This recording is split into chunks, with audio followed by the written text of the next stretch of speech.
In the annals of world history, few figures are as renowned and controversial as Christopher Columbus. Born in 1451 in the Republic of Genoa, now modern Italy, Columbus emerged from the threshold of obscurity to become a figure of pivotal importance in global history. A mariner by profession, Columbus is best known for his exploratory voyages that irrevocably connected the old world of Europe, Asia, and Africa with the new world of the Americas. Columbus's name is synonymous with discovery, exploration, and the dawn of European colonialism. His voyages across the Atlantic Ocean, funded by the Spanish monarchs Ferdinand and Isabella, marked a turning point in human history. While his intended destination was Asia, his inadvertent landing in the Americas in 1492 led to widespread knowledge of a previously unknown continent. This ushered in an era of extensive exploration, conquest, and colonization by European powers. Despite the controversies that envelop his legacy, Columbus's contributions to the Age of Discovery are undeniable. His voyages opened new routes for trade, resulted in significant cultural exchange, and ultimately reshaped the world. Thus, the story of Christopher Columbus remains a key chapter in the narrative of human history. Christopher Columbus was born in 1451 in the bustling seaport city of Genoa, located on the northwestern coast of Italy. As the son of a wool weaver who also owned a cheese stand where Columbus occasionally worked, his upbringing was modest. Yet the busy docks of Genoa, teeming with sailors and merchants, offered a young Columbus a window into the wider world beyond the city's boundaries. From an early age, Columbus was drawn to the sea. His fascination was fed by the tales of seafarers returning from distant lands, carrying with them exotic goods and enthralling stories. Genoa, being a prominent maritime hub, was at the center of Mediterranean trade, and the city's prosperity was intrinsically linked to its seafaring success. This environment doubtlessly sparked Columbus's interest in navigation and exploration. At the tender age of 14, Columbus joined a ship's crew, thereby embarking on a seafaring career. His early voyages across the Mediterranean and Aegean seas were a formative experience, equipping him with vital navigation skills and a daring spirit of adventure. As he grew older, Columbus's ambition expanded beyond the familiar waters of the Mediterranean. His keen interest in cartography, exploration accounts, and the works of scholars ignited a bold idea: a westward journey to reach the riches of the East Indies. Columbus was deeply influenced by the prevalent belief that the world's land masses were situated in one vast ocean. This belief, along with Marco Polo's travelogue detailing the riches of Asia, kindled in Columbus an audacious plan. Contrary to the popular sea route to Asia around Africa, Columbus proposed reaching the East Indies by sailing westward across the Atlantic. It was an idea that was revolutionary and fraught with uncertainties, but Columbus was not a man to be deterred by the unknown. His ambition was fueled by a combination of personal aspiration, the promise of wealth, and the prospect of spreading Christianity to uncharted territories.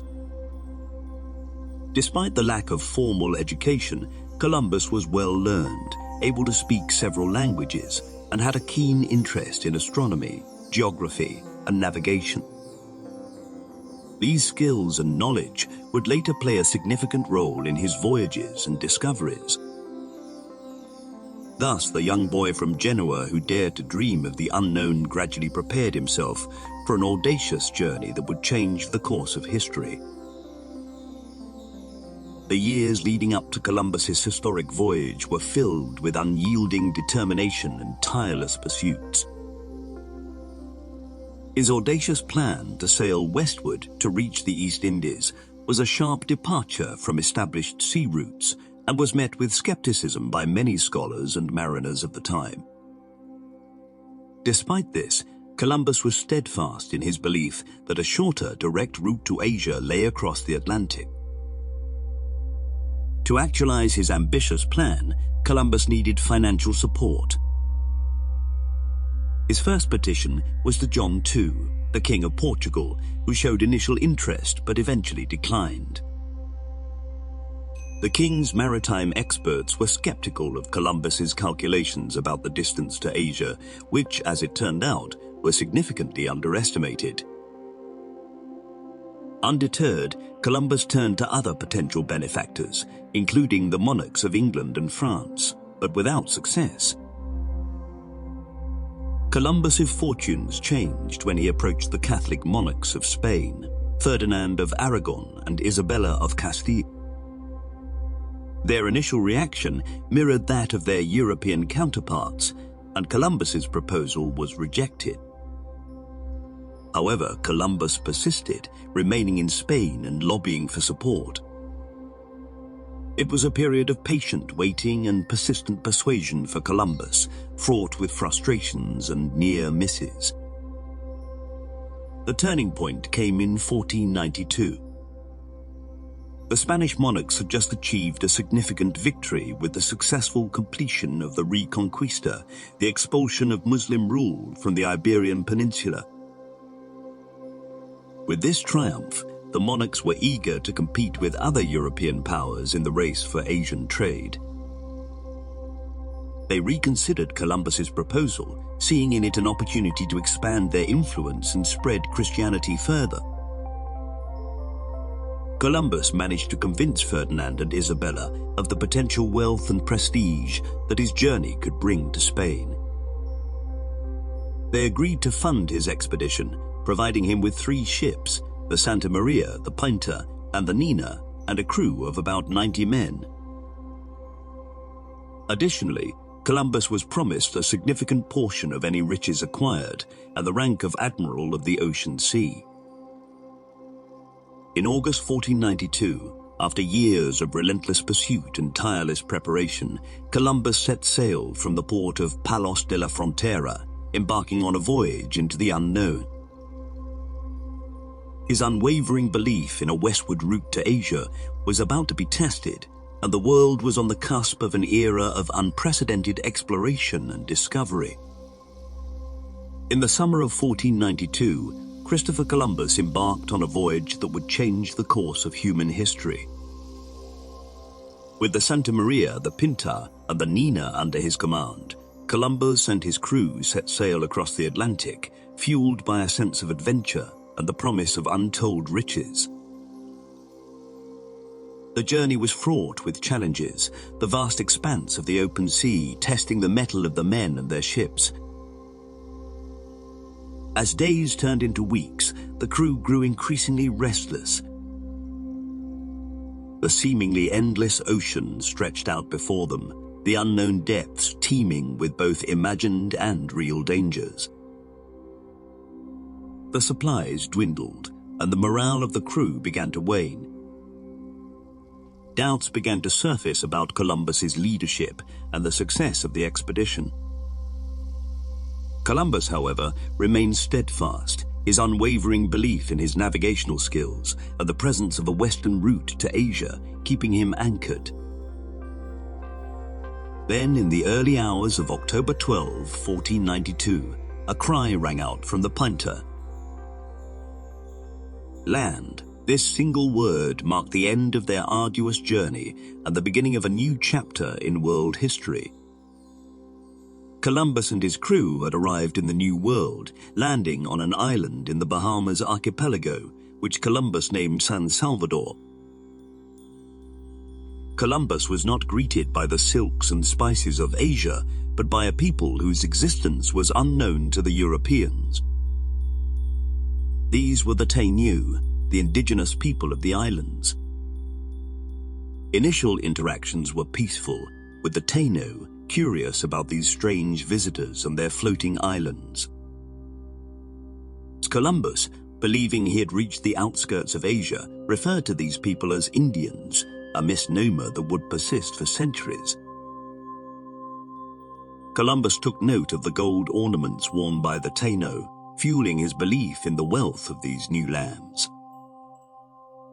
He established a cordial relationship with them, primarily aimed at learning about the sources of gold.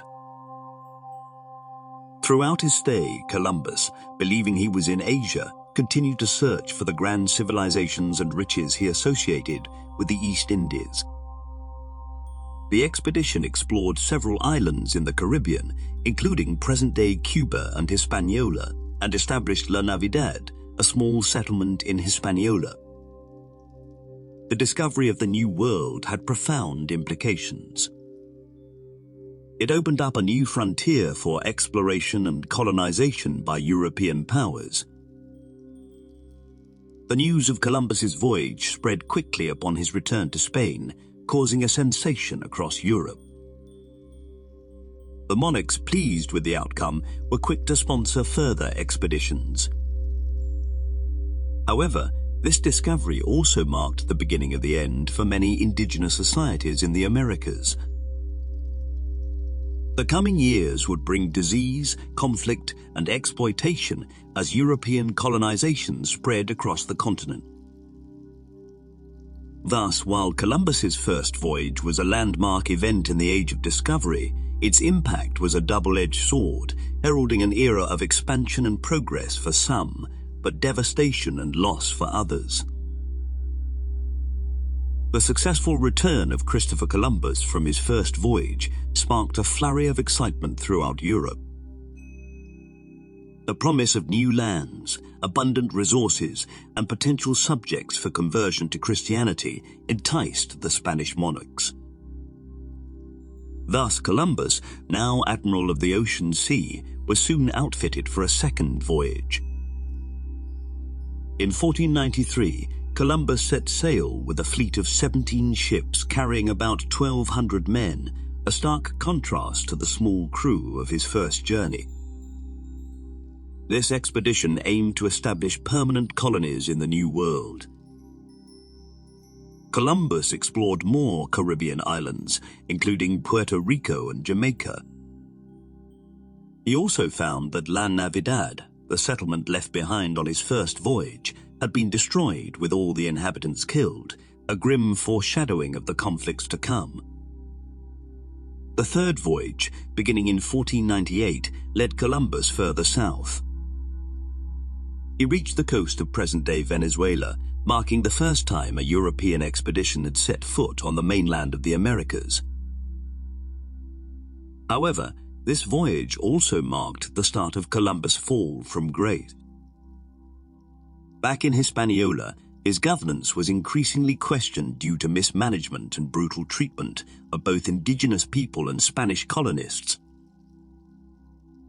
On Columbus's fourth and final voyage, beginning in 1502, he explored areas of Central America in search of a passage to the Indian Ocean, still clinging to the belief that he was close to the East Indies. This voyage was marked by shipwrecks, storms, and hostile encounters with indigenous peoples. Despite these hardships, Columbus explored parts of present-day Panama and Honduras before returning to Spain in 1504.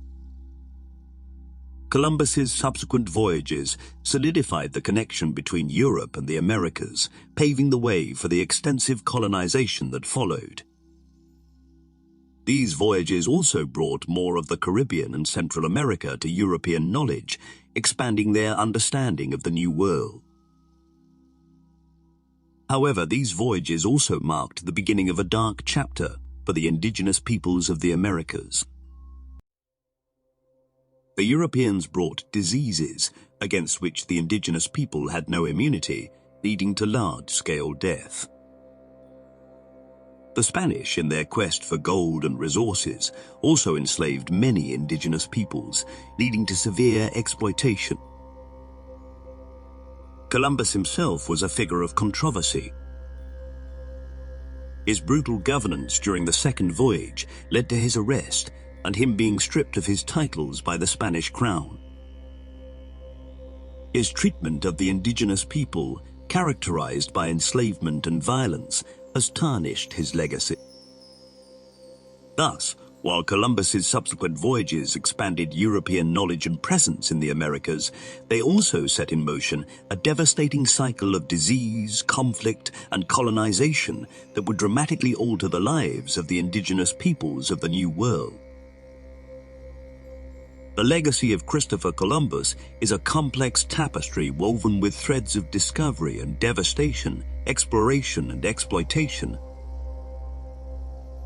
While Columbus is celebrated for his voyages that opened the Americas to European exploration, he is equally vilified for his role in the atrocities committed against the indigenous peoples of the New World. Columbus's treatment of the indigenous people he encountered was marked by violence, enslavement, and disregard for their lives and cultures.